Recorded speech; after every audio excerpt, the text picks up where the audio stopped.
আলাইকুম বন্ধুগণ, আমরা আসছি ঘুরতে খাগড়া কি খইয়াছড়া ঝর্ণারেতে। এখানে বিশাল পাহাড়, এখান থেকে ঝর্ণা পানি পড়ে, কিন্তু আমাদের এখানে এখন পানি কমের কারণে ঝর্ণাটা দেখতে এত ভালো দেখা যায় না। তারপর আমরা অনেক কষ্টের বিনিময়ে আসছি।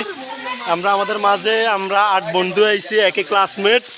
এ হইলো মামন, সেই চট্টগ্রাম থেকে আইছে, অনেক কষ্ট করি। হইলো বেল্লাল হোসেন, ঢাকা থেকে। আমরা সবাই এক ক্লাসমেট। এই হইলো সুমিত, এই সবসময় এক করে উপরের দিকে তাকাই থাক, বেসরবার গ্রামে থাকে। আমার নাম মোহাম্মদ মঈনুদ্দিন, আমিও ঢাকা থেকে আসছি শুধু ঘুরার জন্য। এই হইলো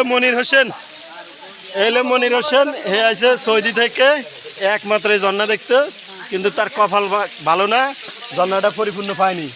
তারপর আমাদের আছে মাইনুদ্দিন, এই আগামী দিনে চেয়ারম্যানের প্রার্থী। আপনারা সবাই তার জন্য দোয়া করবেন। আসসালামু আলাইকুম।